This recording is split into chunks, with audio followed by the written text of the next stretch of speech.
Persona! Persona! We get to play pretend?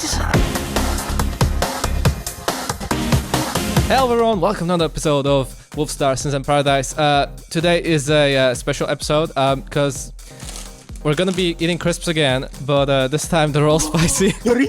All of them are spicy and they're spicier than the last ones. Yeah, so basically I tried them before and yeah, it did not go well, so... And we don't have any milk as well, so it's gonna be fun. And we literally don't have any milk. So we are making a huge mistake right now, but hopefully it won't kill us. Do you have to report?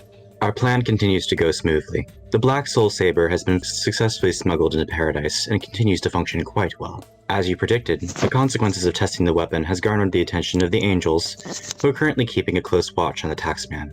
Your enemies continue to play into your hands, my lord. The Apollo Upscale Clothing and Boutique, Bel Air Hotel, 12:08 a.m.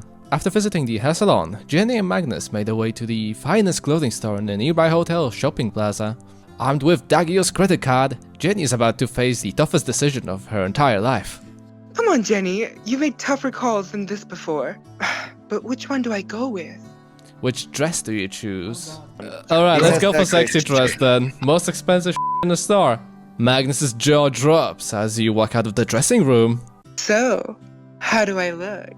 Magnus shakes his head and coughs a little, regaining his composure. Amazing. You're stunning. You look good, Miss Mason. Magnus, please. Call me Jenny. It would be my pleasure, Jenny. They had a special on bags, too. This one is perfect for carrying my work tablet in. Oh, and Magnus, I'm sorry that it took so long. You must be starving. Your timing couldn't have been better. We just got a text from Ritzy Bits that our table is ready. Magnus holds out his arm for you to take. You pay for your clothes at the checkout line and make your way to the Ritzy Bits. You are greeted at the entrance to the restaurant and escorted to your seats. While the two of you are waiting for your dinner to arrive, you notice that Magnus seems to have something on his mind. You know, Jenny, I've been working with this company ever since we opened. I hate to admit this, but I have no clue really what BFP is or how it works. It gives you a big f***ing penis. I mean, what more do you want? I'd be delighted to answer any questions that I can for you, Magnus. You know what? Let's not get into this rabbit hole. If you guys want to find this out for yourself, down the game description, it's free. The waiter, I almost said water. The waiter brings you food out. Magnus was so distracted that he is surprised when the waiter places his order in front of him. All right, time to eat up. Thank you for keeping an old dog like me company, Jenny. You're welcome, Magnus. Thank you for putting up with my long-winded explanations. Magnus smiles, then digs into his food. He has a healthy appetite and is enjoying the dinner tonight. You look out the window for a moment. Beyond the rain, you easily make out the lights and silhouette of the towering BFP headquarters amongst the surrounding buildings. God damn, that's a very long sentence. I'm not as knowledgeable as Rose on the subject, though. If you really like to learn more, I suggest speaking with her. No, she's a b****, though. And she's dead. And she's dead. Did you kill her? Kind of. But I'll honor that request once you're dead. That won't be necessary. I trust in the knowledge you have to give. I prefer your company as well. You laugh and have a good time together. Magnus is a kind man that knows how to treat you like a lady. Wow, treat me like a lady, Magnus. Suddenly, Magnus's phone rings. Please, phone. excuse No. me. Magnus reaches for his cell phone and reads the message. His facial expression becomes serious and he quickly puts money on the table. There's a problem at work right now. He stands up and prepares to leave. He waves you to follow quickly and then he reaches into his pocket for his car keys. What's happening? I'll explain more when we get to the car. He takes your hand and the two of you race out. Magnus. I'm sorry, Jenny, but I'm hoping to get back soon. What on earth is going on? We've got a long night ahead of us. Let's just hope we're not too late. Big Furry Penis Corporate Headquarters, front entrance, 1:08 a.m. Are we really doing this? Read it and weep, Tom. I got my search warrant. What the hell is this? Suspicion of domestic terrorism? Really, Dexter? What can I say, Tom? This world we live in is a dangerous place. I can't believe you would risk everything we worked so hard for on this. You grossly overstepped your boundaries this time, Dexter. There's nothing to find here, and no one, not even your daddy, can help you to pick up the pieces after this false investigation of yours falls hard. Excuse me, sir, but my men and I have real work to do here. You're a real piece of work, Dex. Wasting everyone's time like this. It must be nice to have friends in high places. Sometimes I really love my job. The city could be putting those man hours to better use, and you know it. You don't get to make that call, Tom. Mind stepping out of my way? My men and I have work to do. Whatever. Guess I don't have a choice anymore. Happy investigation, son. Dad? Tom, don't call me that. I'm not your damn son. Tom grunts and turns away, going back to his post. Okay, Dexter. You've managed to go this far. All you have to do now is find something, anything that will make this all worthwhile. Tom is a real asshole, but he's right about this possibly costing me my career. My future is on the line. It's a huge risk I've taken, but there isn't going to be another opportunity like this. It's my time to finally make a name for myself. No time for second guessing, and no way to return things back to the way they were before. I just gotta keep my cool. Don't think about failure, it's not an option. What happens now is all that matters. What are your orders, my lord? Continue to monitor the pawns for me. Report back to any significant changes. You must be ready to claim the power of the Soul Saber when the moment arises. As you wish, my lord. Sorry, I just dropped my change. Fuck, I did it again. Stop dropping your shit. The mysterious man vanishes. Isn't it reassuring to have such loyal followers? Oh my god. Ooh! Oh god. I don't trust him. That's a good one. Seriously?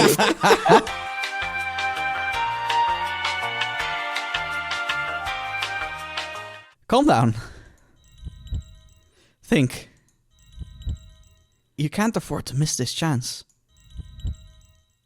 Your murderer is within arm's length. Everything about the situation isn't normal. Would killing him here even be possible? One, you don't have enchanted weapons or any other means that can bring harm to Dagio. My d must be enchanted with fire aspect too, because it burns when I pee. Oh god. It would be fruitless to even try and attack him then. Two, you know he has a friend who is about to arrive soon. He's likely another demon on top of being a psychic too. Damn it! Hyper's killer is standing right in front of us. We don't even know where Hyper is right now. If he were here, we might stand a chance. Oh god, what am I without Hyper? No, pull yourself together, Wolfstar. Now's not the time to have any doubts. You need more information. There is nothing else you can do at this time, but time is still something we have. In short, Wolfstar, play along with whatever sick games they may have in store. You hear the sliding door open. Lunch is served. Now eat up. Suddenly you remember that heavenly aroma from the meal Cornelius was preparing earlier. You instinctively take a deep breath, embracing the delicious smells. I embrace the smells. And a big bear hug, and your stomach grows loudly. By the 9 hells, what was that, a dragon I just heard? Or was that your stomach? You know what? That was really good, Saku. Lawrence! Crap. I can't believe how hungry I am. No need to explain, boy. I'm certain your kind doesn't get to eat much in this line of work. Yes, sir. What the f is going on here? Is Dagio actually being kind of nice to me? Dagio's never kind to anyone. He may have had too much to drink, or... Of course, the mask. Alex mentioned that the mask we're wearing is enchanted to change fur color, and also that I look scary. The second part worries me a little bit, but at least now I know that there's something to work in my favor here. You're in for a real treat today. No one can best my friend's cooking. You're about to have the best time of your entire afterlife. You make a wolfish, toothy grin and nod. A wolfish? Wolfie, haha. I'm not affiliated with this. This might not be such a bad situation after all. In fact, this is great. I just have to keep up the act, play along, and not blow my cover. What could go wrong? I've had years of practice. Cornelius finishes setting up the table. Those angels don't deserve you. Angels? Cornelius picks up a wine bottle from the table, and his facial expression shifts a little to that of disbelief. I'm certain this bottle was full when I left it here earlier. Dagio? Well, that answers that question. Starting the leisure portion of our weekend getaway a little early, aren't you? Indulgence isn't a crime here. Well, this is going to be a charming experience. Please take a seat, Wolf. No using my real name now. cheater who reads minds. Good save. Cornelius blushes. Ah, my profoundest apologies. What name shall we call you then? You can call me. Oh, Please enter your oh, stage name. oh. His name is my problem.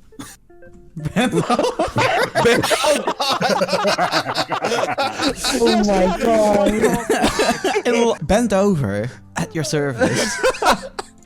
I'm looking forward to fulfilling all of your darkest desires. Just Now bend over. Ugh, I think I'm going to really like this one, Corny. This is going to be a fantastic weekend. well, well, come on, bend over. Let's eat. Oh, this is great.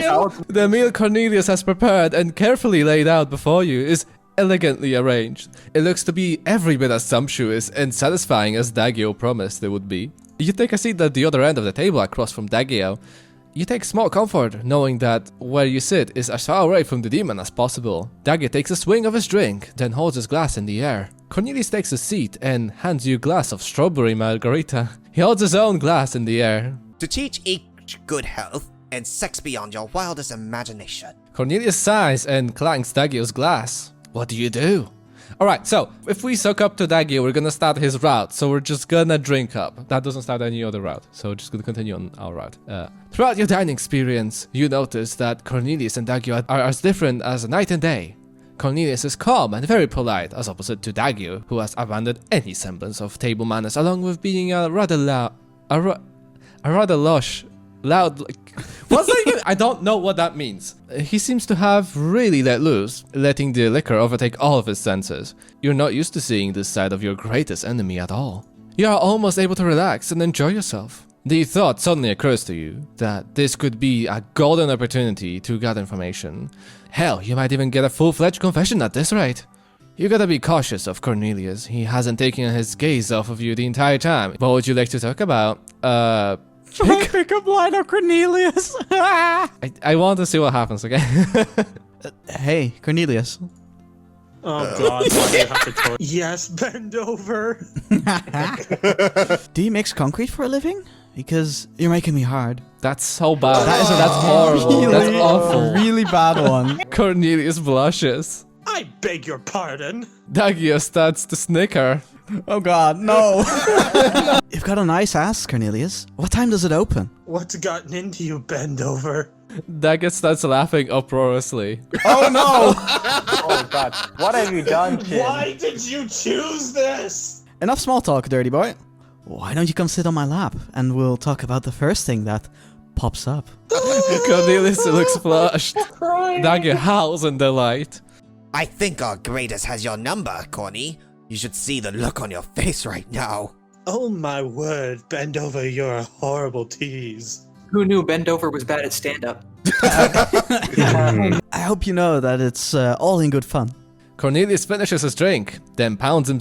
Pounds? Oh, Cornelius finishes his drink, then pours himself another full glass. Maybe we should stay longer than 2 days, eh, Corny? The odds of that happening are not entirely unlikely, I suppose. Did Cornelius just smile and wink at you? You look across the table and notice that Dagio suddenly has a somber look on his face. Is 48 hours going to be enough time? He finishes what appears to be his 4th glass of wine.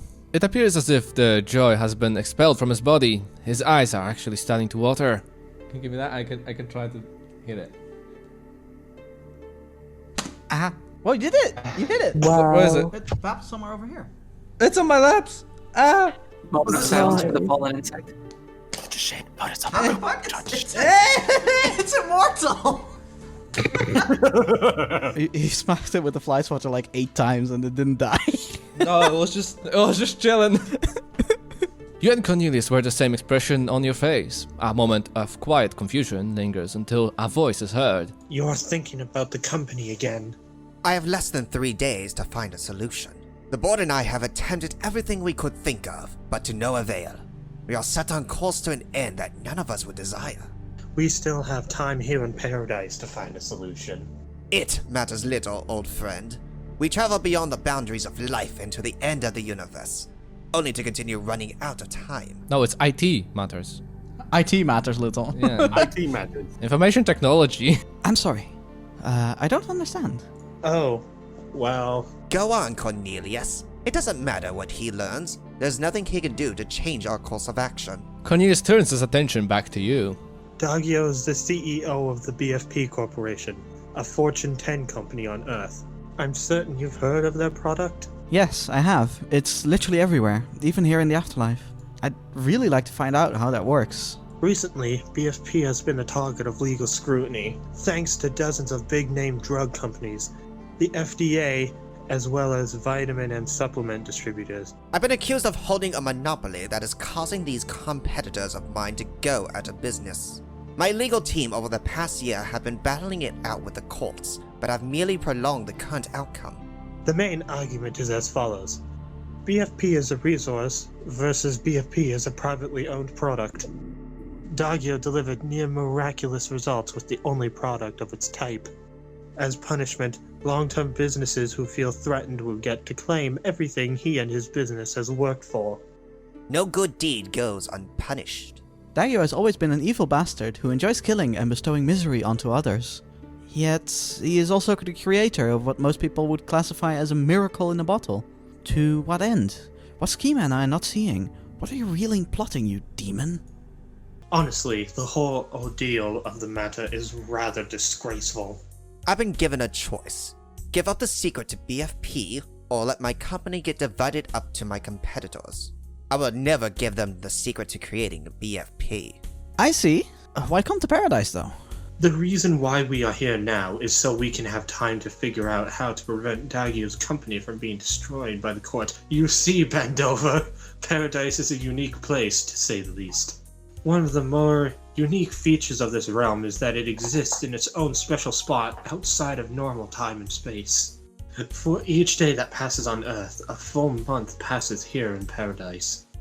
That's why we have more time to come up with a plan to solve the company's dilemma from here. So, if Hyper and I have been in Paradise for 3 days, that means approximately 3 hours have passed since our time of death back on Earth. We'll have plenty of time to devise a thorough legal strategy before heading back to Earth in time for the trial. I get the feeling that you're enjoying this, Cornelius. Of course. Pep talks are an angel's specialty, as you know. Angel? Is this guy really an angel? What the hell's an angel doing with the likes of Dagio? Dagio brings a paw to his face, creating a loud slap sound and audibly groans. Cornelius' expression is that of someone who has been dumbstruck. He closes his eyes and rubs the back of his head while he chuckles, sheepishly grinning. My word, perhaps I've overstated my last response a bit? You're an angel? Please don't tell anyone. Hello, Leverage, my old friend. It appears that I'm not the only one who should dial back on the drinking. For the record, I'm a fire lord to be more precise. Cornelius, compose yourself. Let's refocus our attention back to the matter at hand, gentlemen. Now, Dagio. Dagio grumbles. In all of my years studying law, I have come to a shocking revelation. In court, there will always be ways to change the final outcome. It's true. I've seen criminals get away with murder more often lately. Dagio sneers. Ha! What a delightful gesture. You hear Cornelius speak into your mind. Excellent work. What you said just now seems to have really cheered him up. Something tells me that I should be utterly ashamed of myself right now. Enough talk. He rises from his seat and walks towards you. It's time for the real fun to begin. Big furry penis corporate headquarters, front office elevator, 1:15 a.m. I can't believe this! Are we really doing this? I've given everything I had to these ungrateful bastards. What the hell are they thinking, giving my promotion to Jenny? I knew she was a no-good backstabber. Wonder how many times she slept with the boss. Oh, okay. I hope that cheap whore choked on every she sucked to make this help. Seriously, Okay. I'm done with this. The moment these damn doors open, I'm leaving this godforsaken company, and I'm never looking back. The elevator comes to a stop and the door opens. Oh my god. Rose puts her hands up and starts to hyperventilate. Rose, come down. Oh, sorry. Didn't mean to. You got my poop! You should have nothing to worry about, ma'am. What's happening? Wasn't there already an investigation? Excuse me, ma'am. He's kinda hot. Did you happen to be around while that was all going on earlier? Yes, actually. I wonder if he's single. Wow. Oh no. I've made it a habit to always show up to work an hour early. Sometimes I really love my job. What? I apologize if you were leaving, but I'm afraid I'm going to have to keep you around for some questioning. Oh, crap. Hey, dog boy. Dog boy! He's so good. This is really nice. Where the hell is he? I could have sworn that he was somewhere around here. Figures. Lost sight of him. Well, this was a bust. Guess I'll just go... Help! What's going on over there? Please, someone help me! From the alleyway, a man runs out with great urgency. He's injured badly, bleeding from numerous wounds and covered in bruises. Running seems to be causing him a great deal of pain with each exasperated step he takes. Unable to run anymore, he falls to his knees. He frantically looks at his surroundings, all the while holding his injured shoulder. Please, God, tell me that I managed to get away. Please, can someone help me? Please, someone! The stranger tries to stand up, but then gasps in a mixture of terror and pain. That was amazing. I need to now! The stranger grabs his The stranger grabs his engorged and then shrugs, building a fast pace rather quickly. He pants and moans like a rotting beast while stroking his rock-hard. In moments, he appears to be on the verge of reaching his climax. Oh, it burns. An unnatural metamorphosis occurs right at the moment of the stranger. Okay. That's a very interesting storyline. This. That's interesting. Sure. Oh. Oh. Where there once was a man, now stands a monster. A stupid beast who is all too eager to clean up his own freshly spent jizz. Upon savoring the No, come! Wolfstar! Instinct tells them to hunt for others, so that they too shall embrace the joys of becoming cursed beast. All will join the new order of lust. The mad beast lets out a long demonic howl as he takes off into the darkness. Oh, there he goes. Bye. Well, that happened. Oh, hey, dog boy. I've been searching all over for you. Don't know how the hell I could have lost someone of your size. My, how you've grown. Last time I saw you, you were just a whimpering little mutt. Looks like I can make others like me. He was a good, warm but I'm already feeling hard again. The night is young, and I'm in the mood for more action. This is turning out to be one hell of an afterlife. Fury turns and begins to walk away. Oh man, I can't wait to see what happens next. Is it my turn to do loud bang bang words now? What? What? You are not prepared for this. Talking to us? Oh, God. 2 Oh. B Continued. Wow, this was great. Thank you guys so much for watching. Like, comment, subscribe, and see you guys later next episode. Bye!